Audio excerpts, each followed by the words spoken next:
em Romanos capítulo 16. Hoje já estamos no terceiro domingo, onde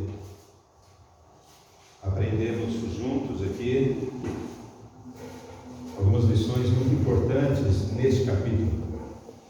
O mês de junho está sendo utilizado para trabalharmos exclusivamente com Romanos capítulo 16. Romanos capítulo 16.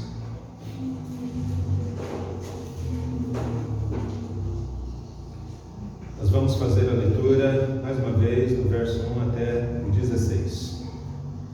Recomendo-vos a nossa irmã Febe, que está servindo a igreja de Cencreia, para que a recebais do Senhor como convém aos santos e a ajudeis em tudo que de vós vier a precisar, porque tem sido protetora de muitos e de mim inclusive. Saudai Priscila e Áquila, meus cooperadores em Cristo Jesus, os quais pela minha vida arriscaram a sua própria cabeça, e isto lhes agradeço, não somente eu, mas também todas as igrejas dos gentios. Saudai igualmente a igreja que se reúne na casa deles. Saudai meu querido Epêneto, primícias da Ásia para Cristo. Saudai Maria, que muito trabalhou por vós. Saudai Andrônico e Júnias, meus parentes e companheiros de prisão, os quais são notáveis entre os apóstolos e estavam em Cristo antes de mim. Saudai Amplieto, meu dileto amigo no Senhor. Saudai Urbano, que é nosso cooperador em Cristo, e também meu amado Estaques.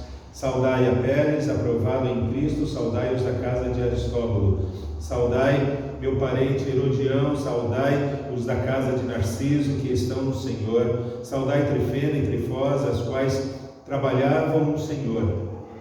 Saudai a estimada e amada Pérside, que também muito trabalhou no Senhor. Saudai Rufo, eleito do Senhor, e igualmente a sua mãe, que também tem sido mãe para mim. Saudai Ansícrito, Flegonte, Hermes, Patrobas, Hermas e os irmãos que se reúnem com eles. Saudai Filólogo, Júlia, Nereu e sua irmã. Saudai Olimpas e todos os santos que se reúnem com eles. Saudai-vos uns aos outros com ósculo santo. Saudai todas as igrejas de Cristo. Vos saúdo. Vamos orar. Pai, pedimos-te que o Senhor mais uma vez venha falar aos nossos corações. Nós precisamos disso, nós precisamos de alimento que vem do Senhor. Nós precisamos da Tua palavra em nós. Pedimos-te assim no nome de Jesus. Amém. Meus irmãos, cada membro da igreja, cada membro do corpo de Cristo, portanto, a ideia aí é que cada crente deve, dentro deste corpo, precisa, dentro da igreja, se colocar, em primeiro lugar, se colocar à disposição para o trabalho. Em segundo lugar, deve se engajar, tanto quanto possível, se envolver em atividades e serviços dentro da igreja. Todo membro do corpo de Cristo, cada crente deveria fazer isso. Mas com qual objetivo, qual é a razão, qual é a finalidade disso? Tornar visível, tornar conhecido o seu chamado. A ideia é que se torne público para a razão pela qual Deus te chamou, para evidenciar também a vida e o dinamismo natural desse corpo, que é a igreja de Deus. A igreja, que é corpo de Cristo, não é um ente abstrato, subjetivo, não é um ser quase que morto, inanimado. Não. O corpo de Cristo é algo vivo, dinâmico, e o engajamento, a disposição ao trabalho, essa efervescência que ocorre dentro da igreja, nesse sentido, revela e demonstra isso. Não somente do ponto de vista interno, intra-paredes, mas externo. O mundo percebe isso, o mundo vê isso. E eu creio, meus irmãos, que é importante nós refletirmos sobre essa questão, porque entendo eu, é precisamente aqui que as coisas geralmente travam. É aí que a coisa para um pouco. É aí que as coisas ficam paralisadas e por vezes acabam por não andar, por não progredir. Nos domingos anteriores nós aprendemos sobre duas coisas. Primeiro, os relacionamentos dentro da igreja. Crentes devem se importar uns com os outros, se valorizando mutuamente, demonstrando afeto mútuo, etc, etc. No domingo passado, vimos o papel das mulheres e dos homens dentro da igreja, a importância dos sexos opostos dentro dela. Trabalhamos sobre isso. Hoje, na sequência, nós veremos aqui os 4 pilares que sustentam a vida e o dinamismo dentro da igreja do Senhor. 4 pilares que mantêm o corpo de Cristo, a igreja, mantém ela em pé, mantém essa igreja atraente, atrativa, mantém o corpo como uma fonte de alegria e prazer para aqueles que fazem parte dela. A pergunta então é: quais são os pilares que sustentam essa igreja, mantendo-a em pé, mantendo-a atraente? Quais são os pilares que fazem da igreja uma fonte constante de alegria e prazer para aqueles que, com uma disposição imensa no coração, servem a Deus, se engajam dentro dela com muita criatividade nas suas atividades e naquilo que se está disponível para fazer? Quais são esses pilares?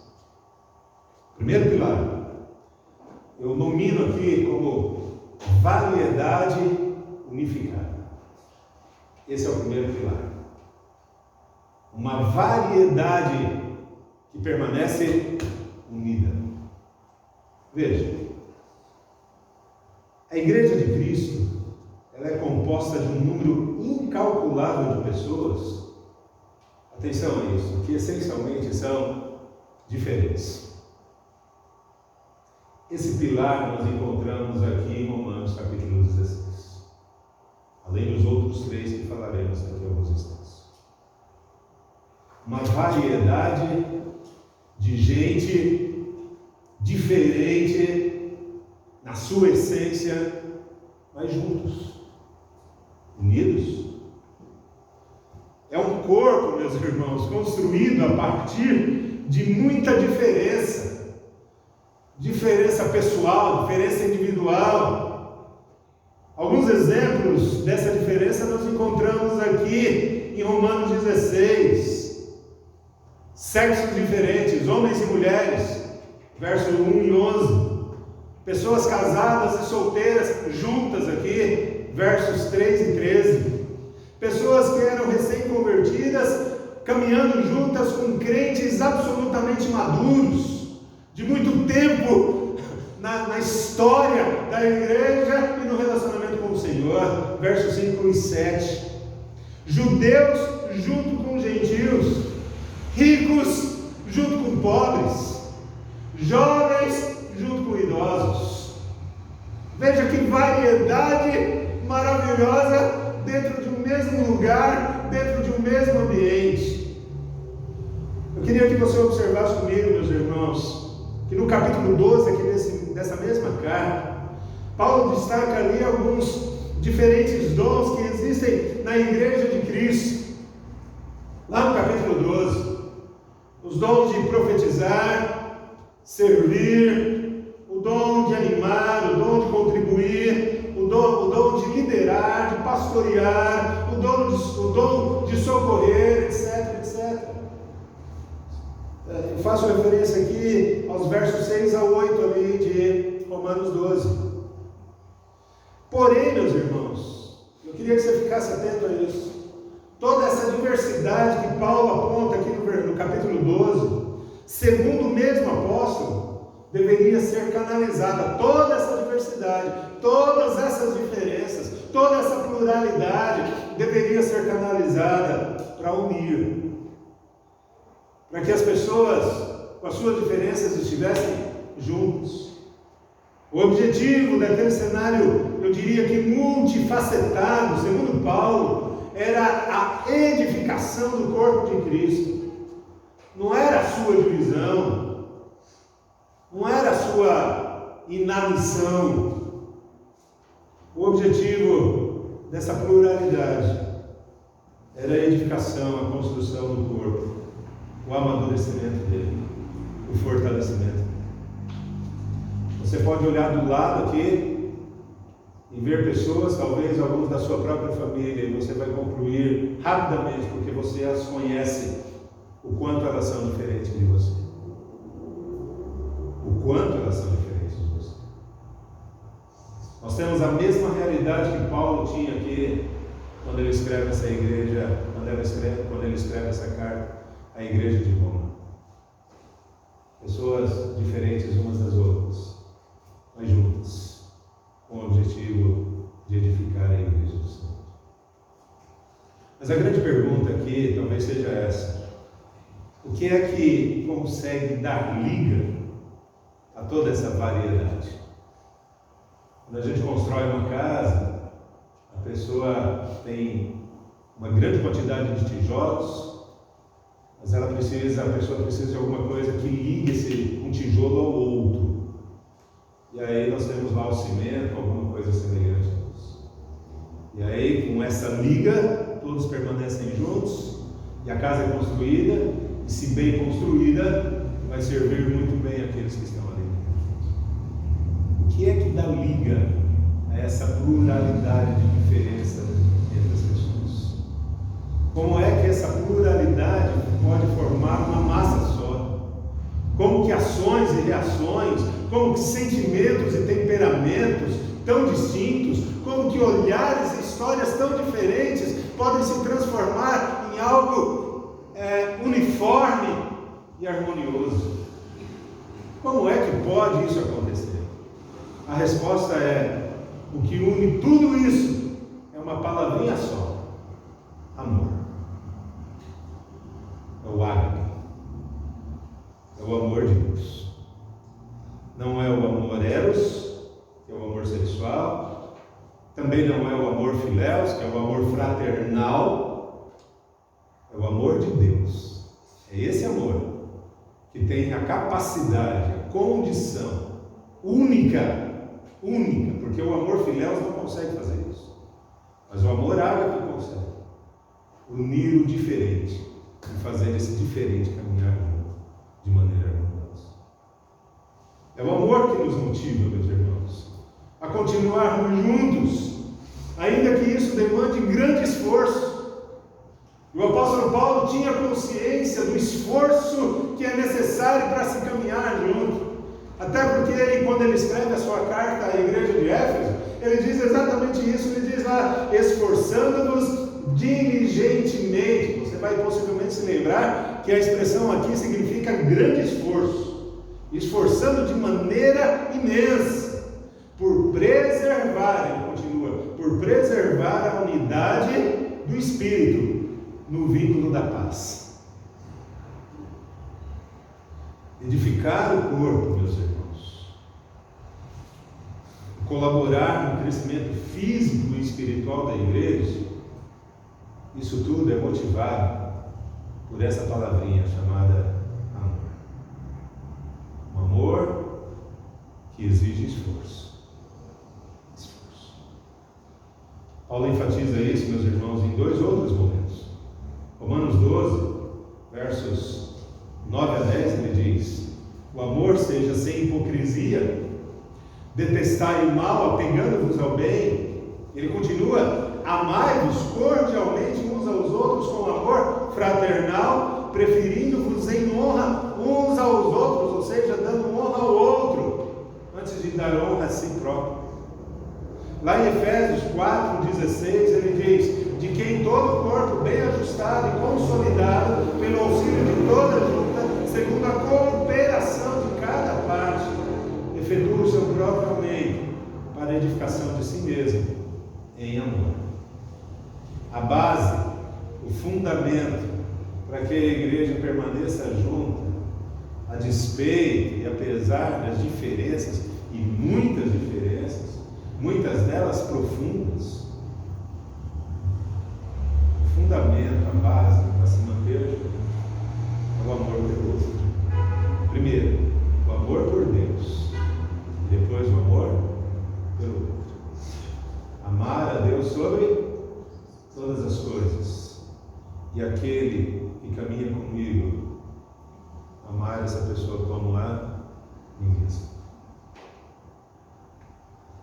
Quando a igreja não consegue se unir, a igreja sofre, ela definha e ela pode até morrer. E a gente tem casos aqui a colar, meus irmãos. Quando o egoísmo começa a imperar, quando o interesse pessoal começa a tomar conta da prioridade, a igreja definha. Mas quando a prioridade é o outro, a igreja caminha e caminha com sucesso. A igreja precisa vencer as suas barreiras e unir as suas variedades. Quais são essas variedades? Precisa unir homens e mulheres, precisa unir ricos e pobres, precisa unir casados e solteiros, maduros e imaturos, jovens e velhos, precisa unir as culturas diferentes, as origens diferentes, as cosmovisões diferentes, etc, etc. A igreja precisa estar junto, a despeito das suas diferenças. O primeiro pilar é esse, então: variedade unificada por causa do amor.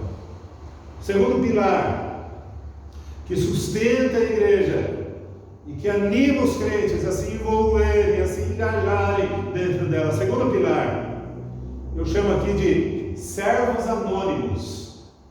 Servos anônimos. Temos aí esse segundo pilar aqui também nesse mesmo capítulo. Veja, é impressionante como existem pessoas na igreja de Cristo, meus irmãos, que servem de maneira diligente, ou seja, de maneira esforçada, mas sem jamais serem reconhecidas. Isso acontece com extrema frequência dentro da igreja do Senhor. Isso é mal? Isso é bom? Vamos ver. Elas não são reconhecidas, essas pessoas que trabalham de maneira esforçada dentro da igreja, via de regra, por dois motivos. Primeiro, ou porque de fato não são lembradas, ou segundo lugar, porque elas próprias não querem ser citadas, ou querem que sejam citadas. Romanos 16 nos oferece aqui diversos exemplos de pessoas que eram anônimas. Paulo menciona alguns nomes que jamais teríamos conhecido e muito menos sabido das suas funções dentro dessa igreja, caso ele não os tivesse mencionado. Nós jamais saberíamos sequer da existência dessas pessoas se Paulo não as citasse nessa carta. Eu lembro que Febe, Paulo diz que ela era uma serva bem-sucedida, que levou em mãos a carta de Paulo à igreja de Roma. Epêneto, primeiro convertido na Ásia. Maria, que trabalhou de maneira árdua pelos crentes. Andrônico e Júnias, missionários notáveis, que tinham inclusive sido presos. Urbano, um grande cooperador na igreja. Aristóbulo, Narciso e outros que com eles lideraram pequenos grupos ali naquele período da igreja. Trifena, Trifosa, irmãs que trabalharam também de maneira severa por outras pessoas. A mãe de Rufo, que agiu como mãe de Paulo. E outros nomes, meus irmãos, que serviram no anonimato dentro da igreja de Cristo e que nós os conhecemos hoje porque foram lembrados aqui pelo apóstolo Paulo. Alguns outros nomes, entre os versos 21 e 23 estão lá. Verso 21, Timóteo. Lúcio, Jasson, Sosípatro, verso 22, Tércio, verso 23, Gaio, Erasto e mais alguém chamado Quarto. Seus nomes, meus irmãos, não estão nos anais da história.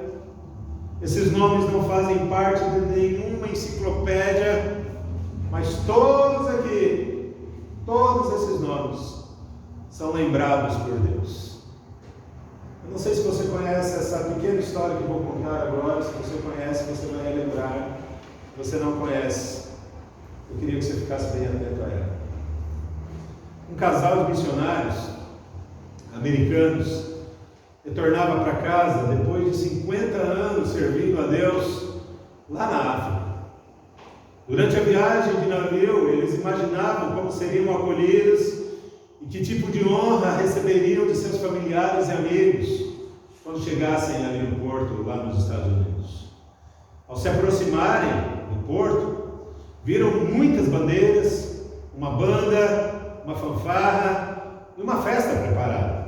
Então eles pensaram: que maravilha, eles estão prontos para nos receber de volta, que alegria isso. Porém, quando saíram do navio, depois de um bom tempo, já que eles estavam viajando na terceira classe, havia muita gente que saíram antes deles, eles viram apenas ali no chão os papéis coloridos espalhados e não havia mais banda, nenhuma pessoa. Eles foram para casa cansados e frustrados, porque não havia ninguém para recebê-los e não havia reconhecimento pelo que tinham feito ao longo dos últimos 50 anos ali na África. O esposo daquela missionária ficou tão revoltado que saiu batendo a porta e disse para sua esposa: eu vou dar uma volta, enquanto isso você pergunta a Deus se é isso que Ele tem para nós depois de 50 anos de ministério. Ele saiu e ao voltar encontrou a sua esposa mexendo em algumas coisas na pia da cozinha. Ele entrou e perguntou a ela, então falou com Deus sobre o que ela tem para nos dar, depois de denunciarmos 50 anos da nossa vida. E a mulher disse: eu falei sim. E a resposta foi essa: Deus disse que nós ainda não chegamos em casa. Nós não chegamos em casa, porque a nossa casa é o céu. A nossa casa é a eternidade. O nosso lar é celeste, meus irmãos, não é terreno. A igreja sempre foi conduzida, em sua grande maioria, por pessoas anônimas, sem nome, sem valor para o mundo, e tantas vezes sem nome e sem valor até mesmo para a própria igreja. Mas todos esses, sem exceção, valiosos para Deus e para o reino. Portanto, encontre o seu lugar e sirva a Deus. Sirva, ainda que anonimamente, lembrando que Deus conhece você, sabe o seu nome, sabe onde você mora, sabe o trabalho que você está fazendo, sabe o seu valor. O segundo pilar, portanto, é esse: servos anônimos. Terceiro pilar, atitudes humildes. Há muita gente, meus irmãos, rica do ponto de vista material, muita gente rica dentro das nossas igrejas, mas que de modo humilde se envolve em toda a obra. É o caso aqui de Febe. Ela não apenas levou a carta ali para a cidade de Roma, para aquela igreja, caminhando, se lembra, eu citei isso no domingo passado, caminhando cerca de 1000 quilômetros, uma viagem que durou cerca de 2 a 3 meses. Ela não apenas fez isso, mas também acudiu muita gente com o seu dinheiro. Alguém que tinha posses, alguém que era bem de vida, mas se dispõe a fazer aquilo que Deus queria, de maneira absolutamente humilde. Além dela, temos casos aqui de vários outros personagens talentosos e cultos relatados por Paulo aqui, que estão inseridos nessa mesma carta. e eu cito alguns aqui, é o caso de Tércio, lá no versículo 22, ele coloca toda a sua cultura, todo o seu conhecimento intelectual e talento a serviço do reino de Deus. É o caso de Priscila e Áquila, empreendedores, negociantes, empresários, eu diria, que arriscaram a própria vida pelos outros e ajudaram muito aqueles que estavam ao seu redor. É o caso de Maria, gente simples, servindo, sem achar que trabalhar arduamente na obra de Deus é coisa apenas para aqueles que têm tempo disponível ou tempo de sobra. Maria tinha muita coisa para fazer, mas ela trabalha na obra do Senhor, ainda que com as suas mãos cheias e ocupadas com questões da sua vida pessoal. É o caso da mãe de Rufo, ou ainda o irmão chamado Quarto, gente que as pessoas nem sabiam o seu nome, mas que serviam também humildemente. Como a igreja de Cristo, meus irmãos, como a igreja de Cristo seria diferente se nós aprendêssemos a servir humildemente ao Senhor e no reino dele, na igreja dele, lembrando sempre que cada um é chamado para servir de uma maneira diferente. Salomão aqui apresenta a ideia correta de como deve ser o espírito de quem serve. Eu queria que você ouvisse o que Salomão diz lá em Provérbios 27, ele diz: seja outro o que te louve, e não a tua boca. Seja um estrangeiro, e não os teus lábios. Nós estamos falando aqui do terceiro pilar, de atitudes humildes diante do Senhor.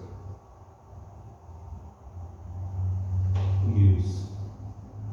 Não esperando reconhecimento, glória, não esperando aplausos, nada disso.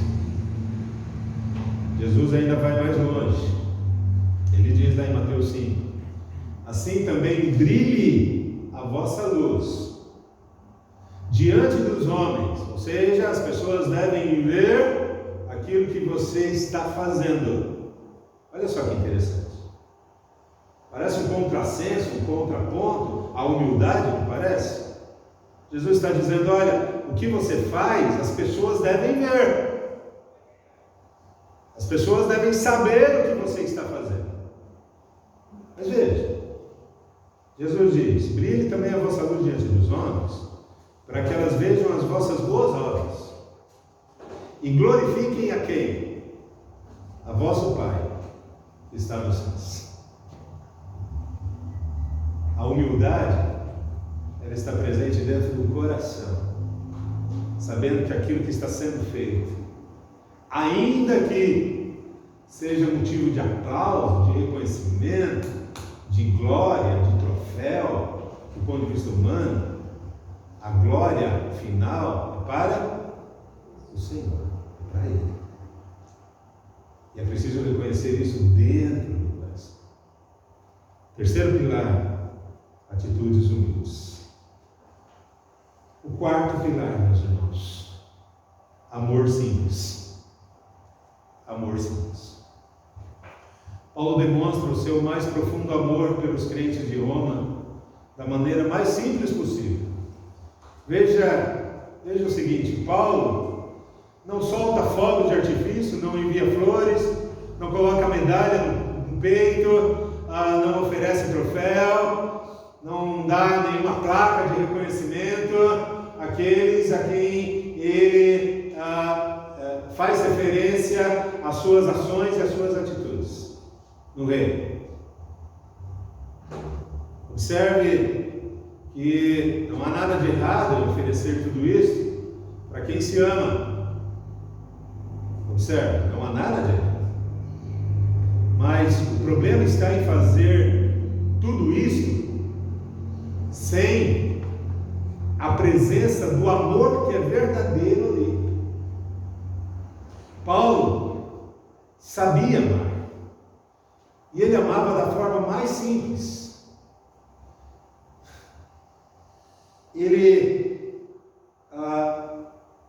faz aquilo que seria o mais básico no relacionamento humano quando se deseja expressar amor, que são as palavras.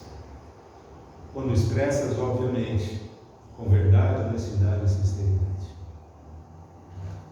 Paulo usa as expressões como recomendo-os, saúdem, sou grato a eles, trabalhou arduamente, ele é alguém aprovado em Cristo, essas pessoas trabalhavam no Senhor, ele é alguém eleito no Senhor. Você encontra essa pluralidade de expressões aí. E a quem é que Paulo está fazendo referência? A seus irmãos. O que é que revela essas expressões, meus irmãos? Que o amor não precisa ser necessariamente expresso de forma grandiosa e glamourosa. O amor não precisa ser expresso dessa forma. Aliás, eu diria algo aqui que talvez sirva para uma reflexão mais séria nossa, começar em mim.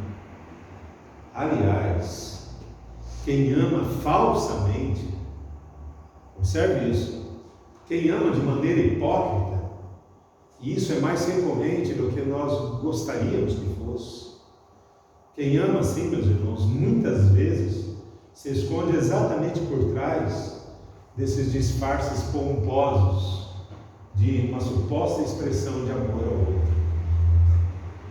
Basta você olhar, e aí eu dou um exemplo muito nosso hoje, ali no Congresso Nacional, ali em Brasília, quando um se refere ao outro como Vossa Excelência, digníssima pessoa, parece uma expressão de amor, mas para logo a seguir vir o ódio destilado sobre aquele diante do qual hipocritamente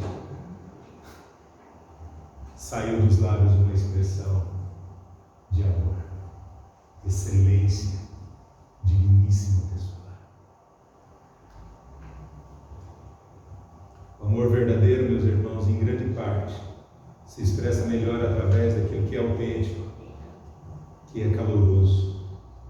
Paulo, escrevendo aos Coríntios, ele é muito preciso sobre esse tema. Ele diz assim, você conhece essa passagem: ainda que eu fale a língua dos homens e dos anjos, ou seja, fale coisas bonitas, se não tiver amor, eu serei como bronze, ou seja, como sino que soa, ou como símbolo, ou seja, aquele prato que nós vemos nas bandas, sabe? Aquele prato que bate bem forte, como um símbolo que retire.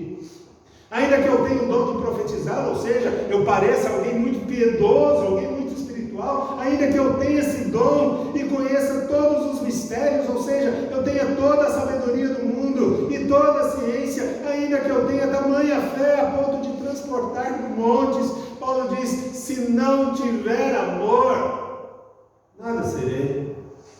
E ainda que eu distribua todos os meus bens aos pobres, seja uma pessoa extremamente caridosa, e ainda que eu entregue o meu próprio corpo para ser queimado, ou seja, ainda que eu seja uma pessoa extremamente corajosa a ponto de fazer isso, se não tiver amor, nada disso me aproveitará.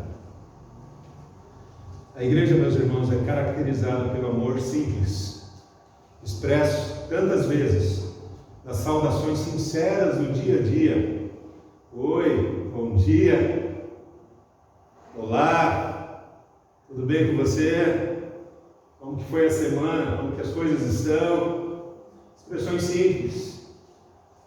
Na acolhida calorosa do encontro semanal e casual.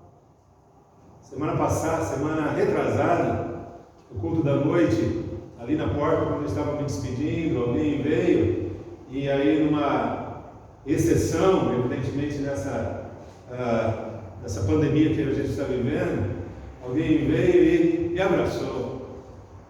Eu confesso que eu fiquei emocionado, porque fazia muito tempo que eu não levava um abraço como aquele. Ele disse, olha, talvez você tenha, disse a ele, a pessoa disse, talvez você tenha feito hoje, aqui e agora, nesse instante, a coisa mais gostosa que eu experimentei nesse dia. Um abraço sincero, honesto, sem nenhuma segunda intenção. No reconhecimento, o amor se expressa dessa maneira simples, um amor verdadeiro no reconhecimento, encorajador pelo trabalho desempenhado para Deus e pelo próximo. Quando você chega para o outro e diz parabéns, continue assim, firme, avante, reconhecendo inclusive que o outro está sendo melhor que você. Na alegria por saber que o outro é de Jesus, na alegria pelas conquistas do outro. Isso é amor, meus irmãos. Isso é amor simples. E esse é o quarto pilar. Eu quero concluir aqui, meus irmãos. Aceite o outro como ele é. Dentro da igreja do Senhor há muita variedade. Portanto, busque servir aos outros. Não queira ser servido. Cultive a humildade. Declare sistematicamente o seu amor pelo outro de maneira simples. Não há necessidade de clamor, de pomposidade, nada disso.